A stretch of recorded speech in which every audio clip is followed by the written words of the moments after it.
Hello, everybody, and welcome back to the Norries podcast. This is a remote podcast with myself and Timmy, and one of our Tortoise Shack colleagues, Martin McMahon, has kindly agreed to come on and share his story with us. We'll go back to the very start, Martin, for the people that don't know you. Who were you and where are you from? My name is Martin. I'm from Dublin, the north side of Dublin originally. Well, County Dublin as it used to be known, Fingal now.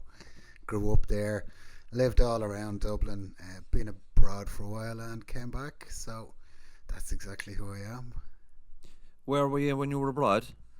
I was in London for a while. I was in Greece for a while. I love the two places, I have to say. Each had their own thing to offer, you know. What was Greece like? I loved it. Sure, it was hand to mouth, but I loved it. You know, it was real hand to mouth stuff, but I did love it. It was just a total difference, real hedonistic place, you know. I have an uncle living over there at the moment. He's living in Paphos. Yeah. He's living in the mountains over there. This is a guy now that basically couldn't sit still for 2 minutes, and he went over there, lived in the mountains with his girlfriend. This man now is in his 60s, and we were all saying, like, this fella has to come back at some stage, right? To our amaze, he's still over there. Probably 2 years now he's living there, and he has a job as a grave digger by shovel. This fella now, like, but he keeps asking us to go over there because he said it's amazing. The weather is fantastic. He says it does get a bit warm now in September and August and July, but he says we'll definitely pop off to him at some stage. You know, he's a funny character as well. Yeah, and the people there are lovely. I just think they're very like ourselves. They're just chatty and, you know, a few drinks and a bit of a laugh. I think they're really nice people. Mm-hmm. Yeah, I find that as well. When I was in Portugal, I think the Portuguese are very similar to the Irish in many ways. The times that they're laid back and the personality, the countryside, the cultures. I love Portugal, you know. But you know, before you're into the podcasting, Martin. Before you got into the podcasting, what was your day job? What kind of work were you doing? I had been working in a manufacturing plant. I've been about 10 years there. And then I got cancer, and you think you'd be back in 6 weeks, but it didn't turn out that way. So I've been officially out of the workforce since then, and that's about 10 years ago. So have you've had cancer for over 10 years? Yeah, I have, yeah. Fuck, that's unreal. Now What it's kind of better cancer is now. it? It's malignant melanoma. It started in a mole on my backside, but by the time I found out it was a problem, sure, it had spread other places as well. So then it was just the first 5 years was non-stop battle, and then you get used to fighting and it becomes easier, you know. And the next, there's nothing huge going on at the moment, but you never know, you know. You just don't know. Yeah. Is that why? No, don't take this the wrong way. Is that why you've no hair? Is it through chemotherapy or something? Yeah, well, you know, I was already going bald. I'll be straight about it. I was already losing it, but that accelerated it a bit. And then when it came back, it was patchy and all over the place. So and I used to drive motorbikes, and your head smells like a sweaty old sock if you've long hair. So you end up shaving it off anyway. Yeah, I agree. Do you know when you had that mole? Like, how did it come to your attention? Did you have symptoms before you realised that it was it, or was there visible signs of growth? Or well, I used to knock myself out about it for ages. You know, why didn't I spot it sooner, or why didn't I do that sooner? And the first it came, I really noticed it. I was coming back from Spain, holiday with the kids and the wife, and I had the little one sitting on my lap. It was just real itchy. And it would have been another 3 or 4 months before I went to see the doc, and I pulled muscle in my shoulder. I was looking for something for a pull muscle.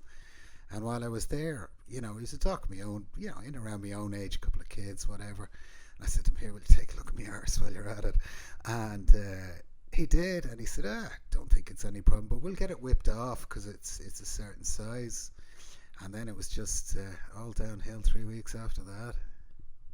What was it like getting the diagnosis? I'd say you were like you'd fear the worst, obviously. I remember finding out. It was around this time of the year, and the kids were out the back with the wife, and the phone rang. It was an evening like this evening, bright enough, and I answered the phone, and it was the dermatologist who had taken off the mole 3 weeks earlier, and I thought nothing of it. I'd taken out the stitches myself. You weren't going to worry too much about something, And he said, look, I'm sorry for ringing you on a Friday evening, but you have cancer and you have it bad and you need to be in hospital on Monday. And that was it. I never forget it. I bet you had the best weekend of your life. I suppose, being totally honest about it, like my back was on the wall and I sort of slid down to the floor, and it was sort of a realisation that things were never going to be the same again. And my marriage wasn't in a huge great place at the time, but I just knew it was the death knell to it at that stage. That was the death knell.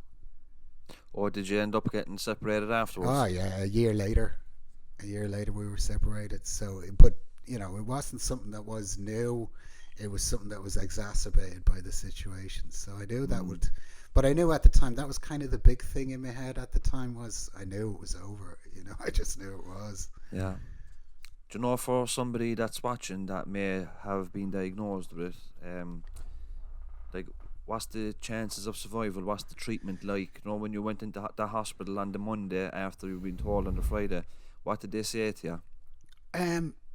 Nobody will say to you have X chance or Y chance, so you Google everything, and they say don't Google. Of course, the first thing you do is Google everything. Yeah. So it was stage 4 malignant melanoma, and back then when I looked it up, there was a 5% chance of lasting to 5 years, and that's where it was at that stage. And it was very, from the get-go, I didn't think, why me? I thought, well, why not me? It's going to hit. I think of it like a bullet going around in the ether. It's going to hit somebody. Well, it hit me. Well, I'm able to handle it. So yeah, it's probably better that it hit me.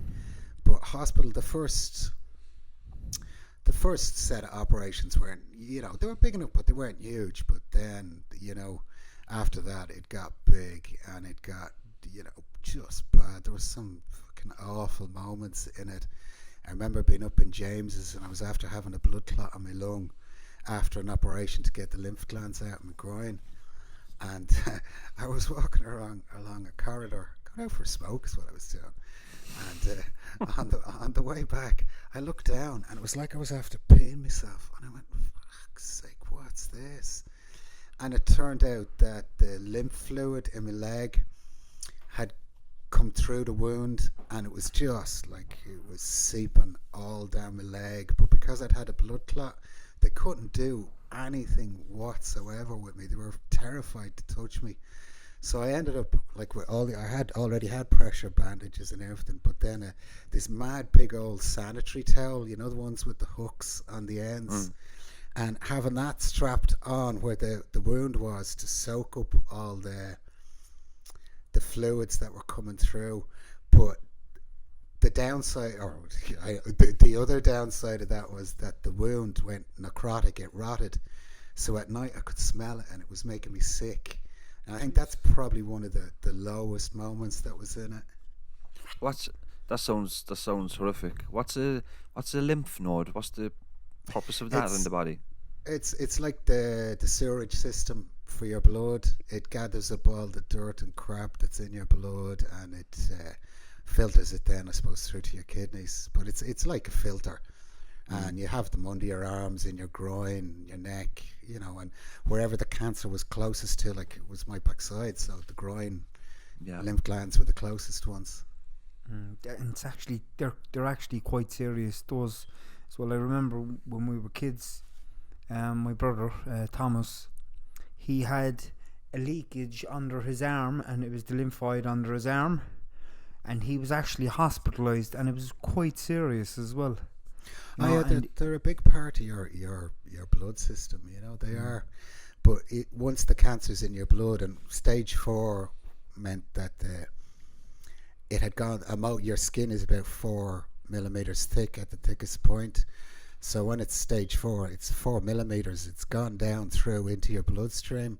So of course it's floating around your bloodstream. So the next place they look for it is in your lymph nodes, the closest lymph nodes, and there was another tumor there in the lymph nodes, so they just had to come out, you know. Do you know when people speak about cancer stage 2, 3, 4, is the lower numbers the least serious and the higher number?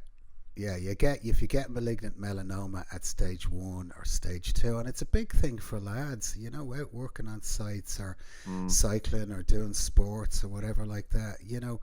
Now, mine on my arse, that's not typical, you know. It saw moonlight, but it never saw sunlight, so, you know, it's not altogether typical. So, but yeah, you know, it's a big thing for lads. You don't think about it. Yeah. Because people outside the UV rays can be very dangerous, and people that have sallow skin like myself, I go really dark in the sun, but those people need protection too, you know. I need 6 weeks just to go from blue to white, you know. I get a tan off that light bulb if I sat here long enough. That's the way I go, and then I'd hold the colour then for nearly a year round, you know. But you still have to be. I've some moles on my back and stuff, and I've some scars on my chest as well. I'm always very quick to cover them if I'm taking my top off, which is about 3 days of the year. You know, go ahead, sorry, Timmy. For somebody, right, sitting here now just chatting away with you, and we've never met before, me and you, you know. First time we met there was at the beginning of this conversation. And to hear of somebody having a stage 4, any form of stage 4 cancer, really, like, is really, really tough. But just having a chat with you here now, and having just chatting like 3 fellas, no crack, no bother, you know, it really doesn't come across like you're somebody that has any form of stage 4 cancer. It looks like you just get on with it, and you just take every day as it comes, and you seem so calm in the way you talk, and I'm looking at you and your energy there, the way you're just chatting, and you're so relaxed, you know. It's like you're zened out. Do you do a bit of meditation, Mark? Not a bit, not a thing. No alternative, no Reiki, no nothing like it. Absolutely nothing. Did you do you know over the years, because you have it a long time, over 10 years, was the first year or so you weren't so calm and you were more worried, but you learned to accept it and live with it a bit more as time goes by? I was always fatalistic about it from the get-go. Like, when I looked it up and it said, you know, 5% chance of fire, well, that's it, I'm dead. So just get on with it, you know. Look, there's times when you're very, very low, and it does make you very low, but I suppose, like everything else, there's worse things than cancer. I say it all the time. There are worse things than cancer. Not many, though. I found, you know, marriage breakup was worse, harder to handle, harder to deal with. And I agree, you know, there are worse things. And then when you've been going in and out of hospitals for a while, and you get to know people, and you've been in you know, you've got your chemo and all of that, you just get used to it. You see people dying, and that's a terrible thing to say, but you do see people dying. When you survive with it for any length of time, you know, pretty much everybody you know dies along the way. And so at this stage, if I have to go to hospital front, I just tune out from everything. And I know it comes across maybe as rude, but I don't want to talk to you because I don't want to be sad then when you die. Yeah, that makes sense. That's like very understandable. Skill. Yeah, I just don't want to be sad when you die, you know.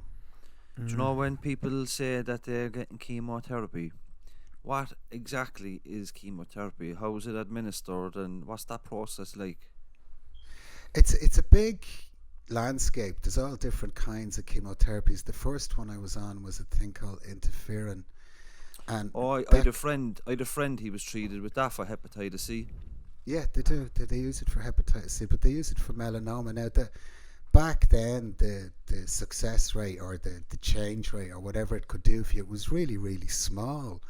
But like, I wanted to throw the kitchen sink at this. I wanted to throw everything at it. So, and I had to argue to get it, and I did. And I've argued with my oncologist tons of times. You know, yeah, he knows I'm an obstreperous bollocks, and he just does. So, you know, I went from 12 stone to maybe below 8 stone really, really quick over the course of 6 months. You know, it was really, but even at that, you don't notice it because you're so sick anyway. And you're looking in the mirror and you don't see that change, but other people see that change. And you don't feel yourself maybe as sick as you are, and you keep trying to do things that you shouldn't be doing. Yeah. And eventually it catches up on you, and you end up in, there's a couple of periods where I was in hospital for a month at a time, and they had to tube feed me at one stage because I just couldn't eat anything. And the relief of being tube fed was just unreal, that I didn't have to eat. That relief was just incredible that I didn't have to try and eat anything. Jesus, Yeah, I remember. Amazing. Sorry, Jimmy. But when I was a child, when I was about 12, I was in hospital. My appendix had burst. I was in hospital for about a week. I went into the hospital with a pain in my side, and I was in there being monitored for about a week, and I got really, really sick, you know.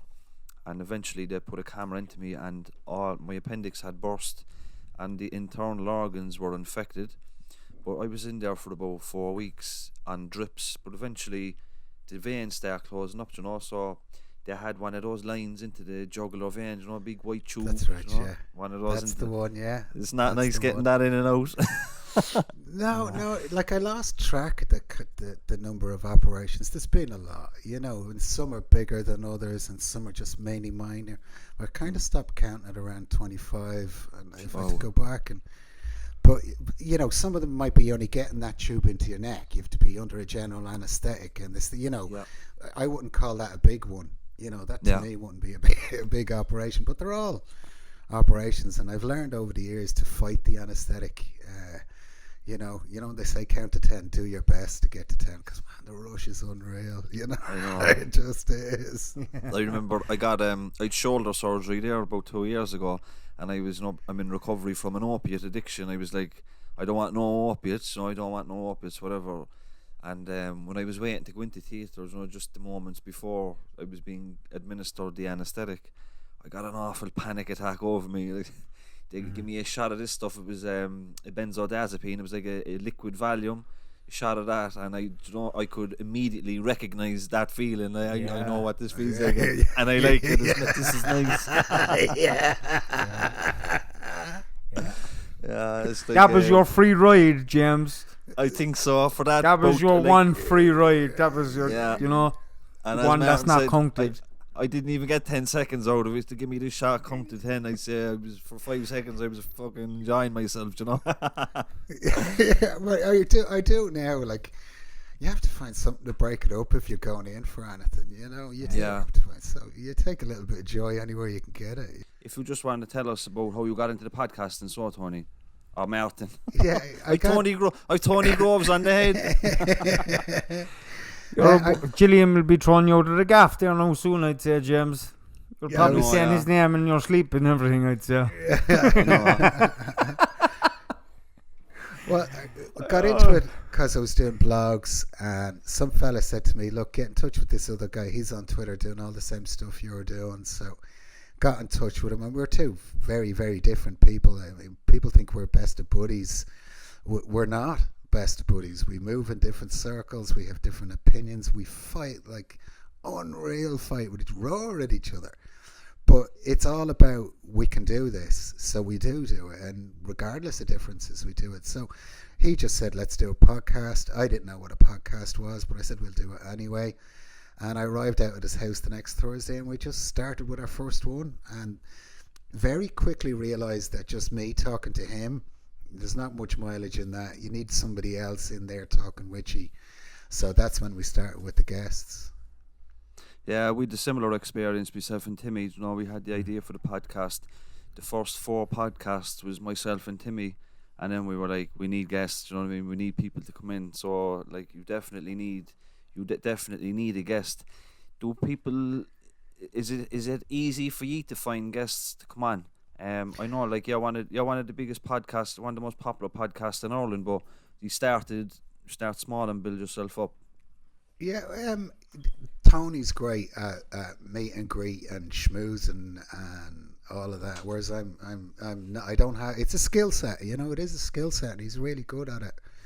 I don't have that skill set, or I'm not arsed to learn that skill set. I think is more honestly. So yeah, we can reach out. Like there's people I can reach out to. There's people Tony can reach out to. But again, you only built that over 4 years of podcast, and that's the only way to build it. Yeah, and you were speaking before the Public Accounts Committee there recently. Do you want to tell us a little bit about that? First, like a lot of people know that watch our podcast, they will never have heard of Public Accounts Committee, or what that process is. Yeah. Do you want to just kind of give us a kind of an overview of what that is and what you were doing there? Back about 21 years ago, I was a motorcycle courier, and I was working, you know, when you're working your arse off at a job and really putting the time in and putting the hard effort in. And I started to see that I went from bar work into being a motorcycle courier from one to the other. And I didn't see any difference between what I was doing working for somebody behind the bar and what I was doing working for this crowd. But they called me self-employed. I was going, I can't be self-employed. I mean, that's nonsense. I know what self-employed is, and that's not it. So I decided, I thought, geez, they must be diddling the state on this if they're calling us self-employed. So I got in touch with Revenue first, and then Social Welfare, and I was going, you know, these guys are diddling you. I should really be an employee. You know, you're missing out on tax. And they couldn't give a shit. And it was really, they couldn't give a shit. They didn't care. So I found a formal process called Scope. It's an office in the Department of Social Welfare. And I said to them, I'm not self-employed, I'm an employee. And that was the start of a 21-year journey of exposing what's going on. And it's basically what bogus self-employment is that your employer takes you on, but they tell you you're self-employed if the tax man asks.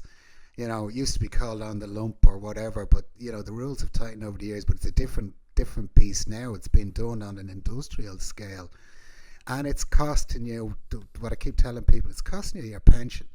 You're now working till 67 because they won't collect employers' PRSI, and it's also costing loads on tax. I mean, $1 billion a year is the conservative estimate of what this costs. And at the end of the day, it's people stealing money. It's employers stealing money. And it's the state's money, our money. They should be going after it. So How I've come been fighting it. how can the state allow this for so long if the state is losing out so much money in tax? Should we think that this is something that they rein in very quickly, like? Well, you know, every government that's in there is in there for 5 years. What they want to do is bring down the numbers on the unemployment register, no matter what way they do it. If that means sticking you into a job where you're misclassified as self-employed, they don't care. They just see it as a way of getting you off the unemployment register. And employers don't want it. Employers want to be able to pay you like they do. Like if you were a Mexican worker standing at the side of the street and a fella pulls up in a van and you jump in for a day's work. That's what employers want. They don't want any part of holiday pay or sick pay or anything that goes with it. So that's why it works for them. You've no rights as an employee like you would in most organisations. No maternity leave, no sick leave. You don't get to claim the social if you're out of work. You know, it's just a complete and utter con. But they've known about it going back to the 70s, and they never did anything about it. And the result of that now is them telling us that you have to work extra years before you can get a pension. Well, I say no to that. I say go collect the taxes you owe. I have friends in construction, and Tim, you might be able to comment on this, but I have friends in construction, and when I tell them, I'll take a couple of weeks annual leave in the summer, you know, they don't know what the fuck annual leave is. Annual leave doesn't exist in that industry, it seems. Timmy, what you think? Is there an annual leave for construction workers or? No. You get your holidays and that's it. You get your Easter, Christmas, and summer holidays. You get your bank holidays and that's it. There's no annual leave. You know, there's no sick days. There's nothing like that. You're paid for what you work for. I think you get a day and a half a month then or something like that. You know, and that's it. I could be wrong with that now. But I think that's what it is. But like even a lot of in the last few years there, you know, for women that are having babies and stuff, and their partners and husbands. For bigger companies, they're allowing 6 weeks now and all annual leave for that on top of everything else. You know, you don't get that. They start laughing at you on the construction side if you say, "Oh, I'm taking 2 weeks off there because my wife is just having a baby." You see, the construction industry is it is still, and it probably always will be, that masculine kind of image, macho image persona that you have to portray. People don't, and employees won't question it. Maybe. No. Well, I took. It's yeah, exact. That's exactly it. They won't question it because there's fear of losing your job, because it is a hot-headed industry as well. You have to realise that I took 16 lads in the construction sector, brickies and labourers, and they rang me one Friday evening to say that they were after doing what I did. They went to the scope. Do you remember the lads that were up the crane and they were having the protest a couple of years back? Do you remember those lads? And they rang me to say that they were after getting scope decisions, that they were all employees and not self-employed, which was the crux of what they were saying all along. And the scope section is the Department of Social Welfare saying, yeah, we 100% agree with you. You are employees, so they've been screwing you out of money. But what happens then is there's another office at Department of Social Welfare, and the employers can appeal to that office, and they do.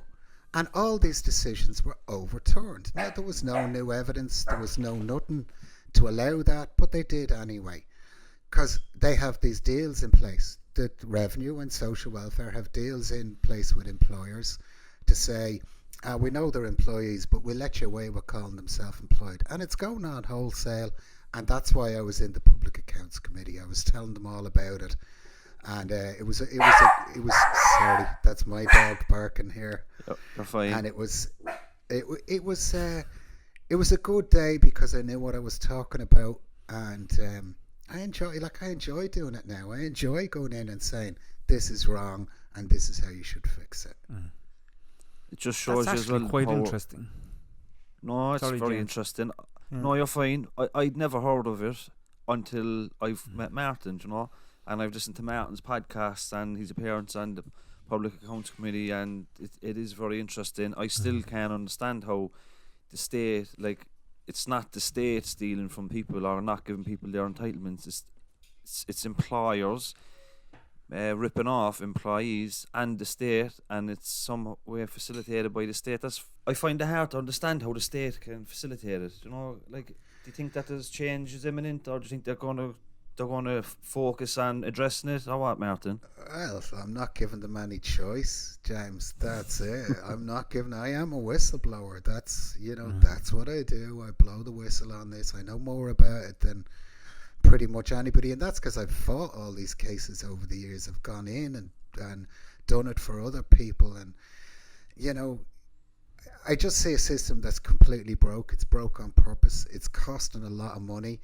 It suits employers and it suits them down to the ground, but it doesn't suit the rest of us. And why should they get away with it?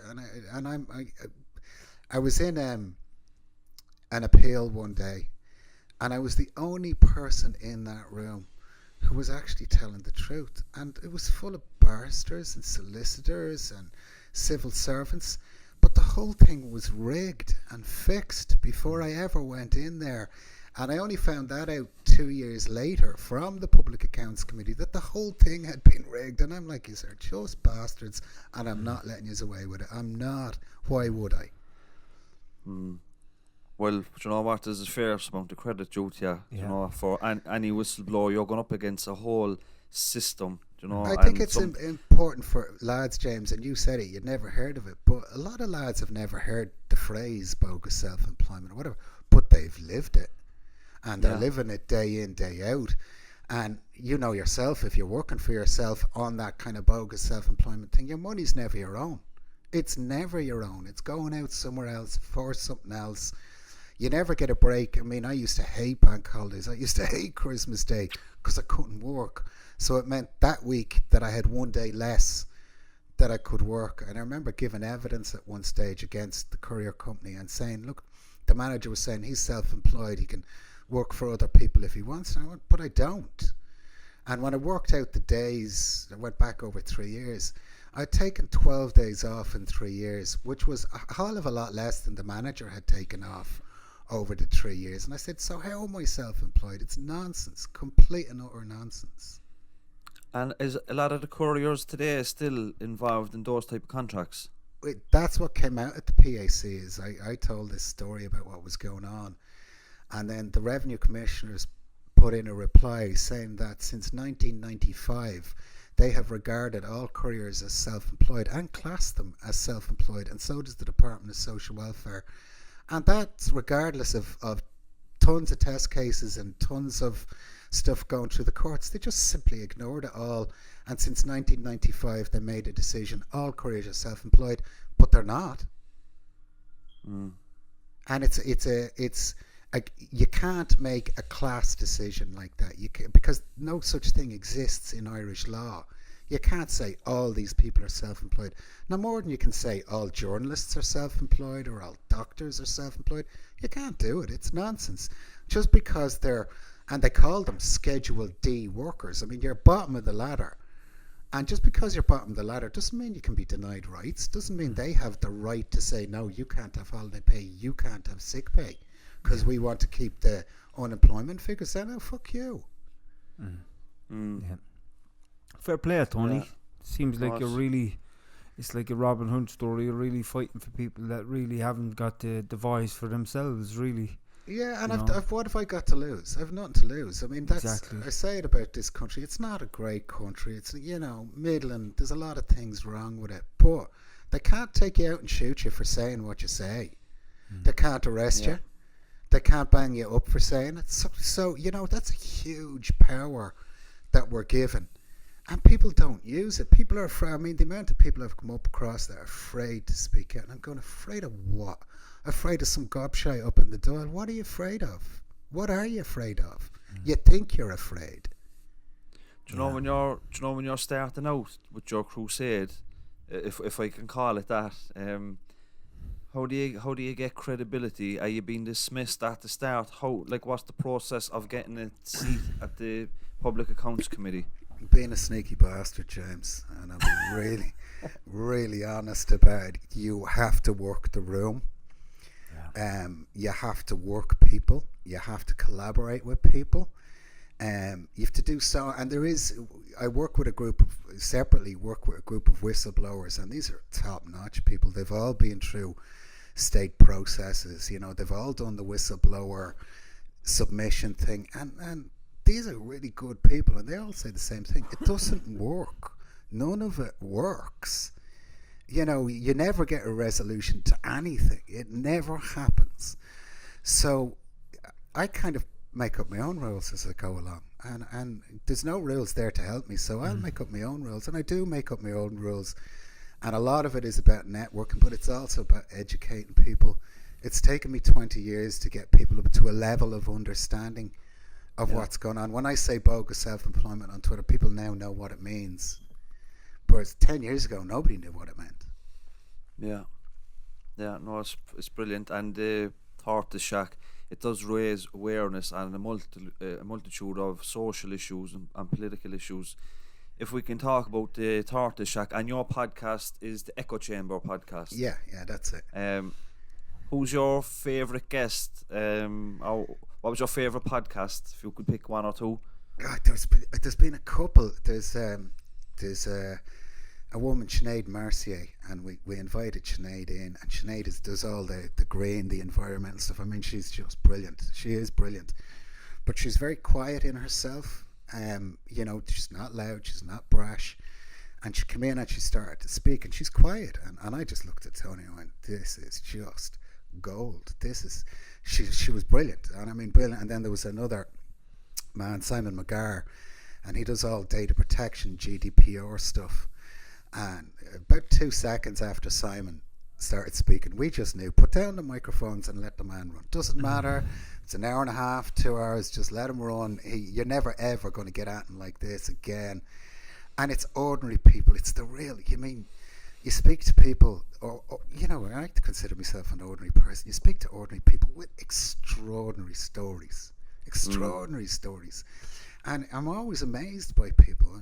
I find people amazing. I mean, I have a real kind of positive outlook on people, that we are on balance better than bad, and I think you just need to give people a chance to talk, and they're great. They're just fabulous, and the stuff people are doing that you have no idea about. I just think I'm always blown away by it. Always.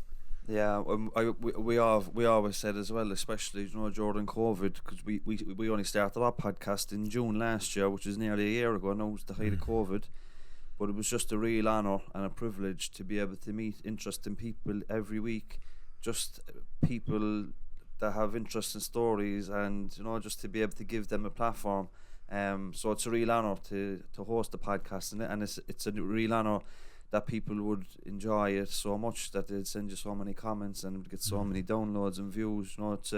It gives you a real sense of pride. I love your platform, and I love your podcast. I love what you're doing, and you're talking to ordinary people. Now, if I've one thing I'd say about the echo chamber, we do, but we're Dublin. We're in Dublin, so naturally the people you get to speak are either living in Dublin or from Dublin, and it's a different. What you have is a different listenership to what we have, and I love your listenership. I wish I had your listenership, because they're the people I should be talking to about bogus self-employment. They are, without a doubt. Yeah, because a lot of our listeners they mightn't have any formal academic education, which is fine, because we're from working class neighbourhood, and who we are as people in recovery that have been through prison. A lot of people would come from similar backgrounds, So, and you're the one, when you don't, you get a lot about people talking about I have a degree and I can't get a job. When you've no degree and you've no formal education, there's a lot more doors closed to you, and there's a lot more limits on what a good job is. It's hard to get a good job. I mean, I know, I've been there myself. I've gone through them, and I know exactly what it's like. Then when you do land on a good job, you just don't want to give it up, and you'd rather everything was above board and straight.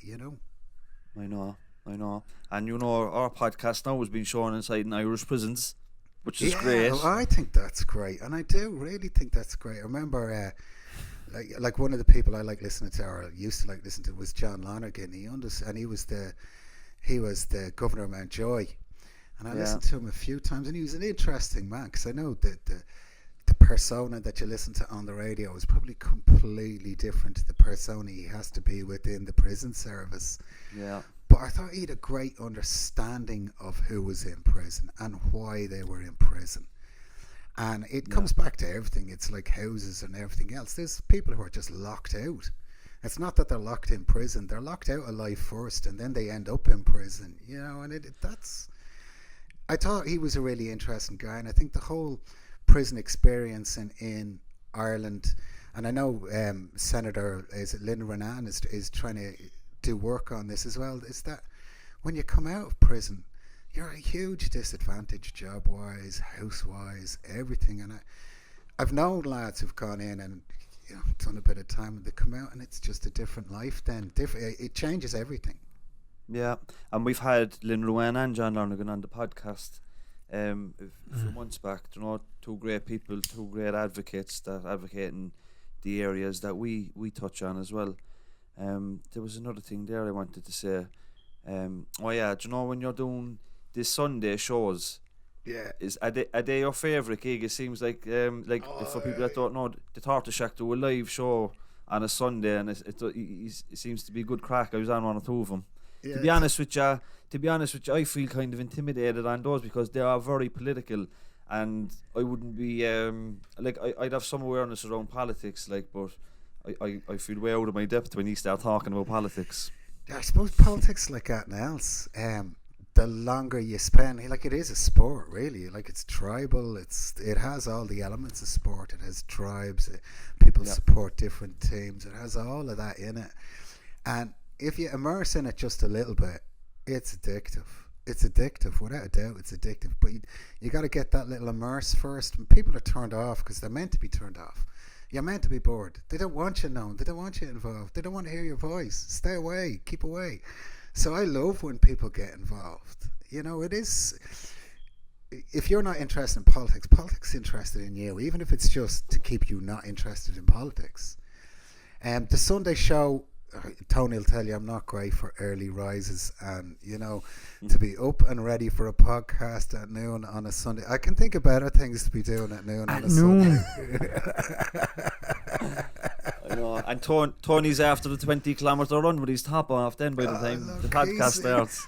When I tell you we're real different people, he's up at 6 o'clock in the morning, gone to bed at 10. 10, I'm just that's 3-4 cups of coffee in, and I'm beginning to think about what I'm going to do with the day.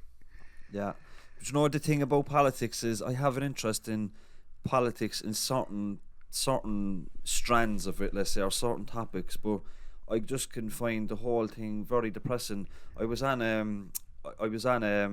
panel discussion there this evening with Father Peter McFerry and Dr. Sharon Lambert, and one of the guests or one of the people in the audience asked me, like, how do you stay motivated, when you come up against obstacles in government and policies and stuff like that.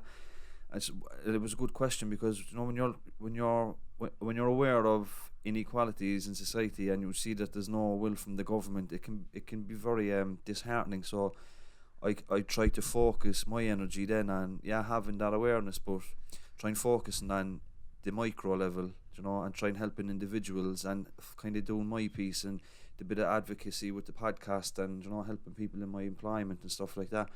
That's kind of where I'm at. But I know it does take the likes of yourself as well to challenge the state structures, but I just think that my niche is helping individuals, and maybe for example, in the last 2 days there, like, we're in a 1-bedroom apartment, right? We've very little space, but we're saving for a deposit. And yesterday or the other day, the government said in Cork, an affordable house in Cork is classed as 400 grand. That's about 130,000 more than we'll be allowed for the mortgage. That's actually very depressing. And then the fact that we had somebody on a radio station here yesterday morning on Neil Prendeville, which is the big talk show here in Cork in the mornings. This lady, she's self-employed. She's been she got the green light for the mortgage, and she turned up to like 10 viewings, right? And there was this lady there was like a gang at all the viewings because there's so much competition. And she was after seeing this lady at the viewing, so every time this woman went for a view, she didn't get it. She outbid every time. But she kept on seeing this same woman, and she thought, God love her, she must be in the same situation as me, she can't. And she went over, she got chatting to her, and she says, are you finding it difficult too? She says, God no, she says, I'm just buying this on behalf of my investors. Your mum was going around buying up all the single bed properties in Cork City, and money wasn't an option. That's very depressing, Martin. But it's depressing if you think you can't change it. I get that. I get it's depressing if you think you can't change it, but you can. In fact, you're the only one who can, and that's for every individual. Government's shiting itself now, for want of a better phrase, because housing, after 20 years of making an absolute mess of it, it's now on the agenda. That was inevitable. It was going to happen. It was definitely going to happen. And they deserve a kicking over. I mean, they deserve an awful kicking over. Why? The way I look at it now, when you have foreign investors coming in like that, and they're able to buy up big swathes of cities, and nobody gave a shite when it was cities, but when they're buying up estates that could be estates for first-time, nice middle-class buyers, then people care. Then they give a damn. But they've been buying up the apartments and stuff like that for years, and nobody gave a damn. But we can change it, and we certainly can. It's completely up to us. I never think of government as this thing over there that I can't influence or I can't do anything about. I mean, any of us that know local county councillors and politicians tell you half of them are complete and utter gobshites, and you'd run circles around them. And that's the God honest truth. They're there as a popularity thing. But if you threaten their seats in any way, you'll get them to dance to your tune. And it's just about voting differently, knowing what you're voting for. And knowing, I mean, if you're 30, 35, 40 years of age and you haven't got a house and you vote for Fine Gael or Fianna Fáil, you're never getting a house. You never are. And you've just voted to make sure you never are. So why would you? I know the big problem around here, Tony, or Martin, where we're from is, like, when you have elections, you might get 25% turnout, you know, and it's a big problem, like. But do you not think that that's built in? They don't want you interested. They don't want you interested. The language of politics excludes you. Everything about politics excludes you, but that's deliberate to keep you excluded, because if the turnout is low, and typically in elections, 60 to 70%, that means that more people never vote for a party than ever vote for a party. And they're the people that can change the country. Yeah. And it is people who are told politics is nothing to you. It means nothing to you. Just do as you're told. Whereas if you took a little bit of interest, and it's only a little, you don't have to be, mastermind at any of it. And just even look at who's going to build houses, who's going to build social housing, who's going to build public housing. And if that's not on the list, well, then don't vote for them. It's that simple. Don't vote for them. Yeah, I think the next time election comes up now, like, we will use the podcast as a platform just to bring around a kind of a critical awareness of the importance of it. And it doesn't matter if you don't vote for Sinn Féin or Social Democrats, even if you voted for Fianna Fáil and Fine Gael, it's just to become a part of it, and kind of don't feel that your vote doesn't matter, because it definitely does. That's something that was baked into us as young people. My mother was always political. She used to be involved with the Socialist Party here in Cork, and my cousin is a TD for Sinn Féin here in Knocknaheeny as well, so we were always kind of politically aware. It was always kind of bred into us, that these are your politics and these who you vote for. I remember we used to be driven down to the voting booth and told vote for him. Yeah, he fixed the roads. Yeah, but it is something that you would never do. Something that you would never do is vote Fine Gael. Definitely not vote Fine Gael. Not from working class areas. You're not going to vote Fine Gael. They're not there for you. They don't care about you. Yeah, if you buy the Irish Times every day, if you work in down in Silicon Docks in Dublin, that's your party. That's who you want. But if you're somebody who's just trying to graft and get through, no, that's not who you want. No. Well, look, Martin, we won't keep you much longer. It was a pleasure talking to you, and I'd love to do it again. And if you're looking for a couple of Cork fellas for the Echo Chamber, give us a shout. I tell you what I'm really looking forward to. I'm looking forward to when we can get out and about and we can move and do live shows. And I know Tony's spoken to the two about this. I'm looking forward to coming down to Cork and doing a live show with you. That's what I'm really interested in, because that's where the real crack is, when you get that real interaction with people, and it's unpredictable, and I love the unpredictable of it all, and that's what I'm really looking forward to. And it's years since I was down in Cork, years and years. I have a cousin out in Boherbue. She has a little small holding out there in Boherbue, a couple of cows, a few trees, yourself. But she's a dub, true and true. But she moved down to Boherbue, and she wouldn't be shifted. There's no way you'd shift her out of it. So I'm dying to get down again. I love the place. Love it. I know. And if we can, we had small gigs lined up there last October. We had the Everyman limited capacity now for COVID, and the Kino and another one or two, but they got cancelled. But they're all options that are still there.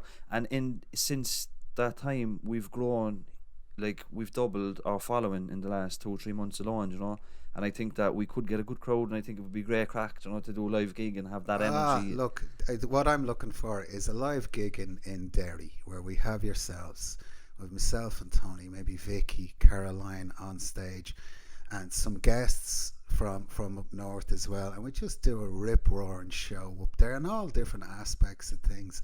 And it's that kind of thing I'm looking forward to. I mean, it's great crack. It's great. Yeah. We might make any money out of it, but we'll have a ball. That's the thing about this podcast, and you make fuck all out of it, but it's great fun. No, you're not going to be rich out of it. No. But it does serve a purpose in that. And you said, Tony does good banking stuff, and Rory, who does the Reboot Republic, he does great stuff on the housing. Rory's incredible on the housing. And I do the bogus self-employment. But we don't need to go to journalists and say, here, will you print this story, or will you talk to me? We can just do it. Just put it out there, and people listen to it. And that's the beauty of podcasting. You can bypass mainstream media and just do it for yourself. Exactly. And where one part of Tortoise Shack, the echo chamber. As you said, there's 5 or 6 different podcasts on it.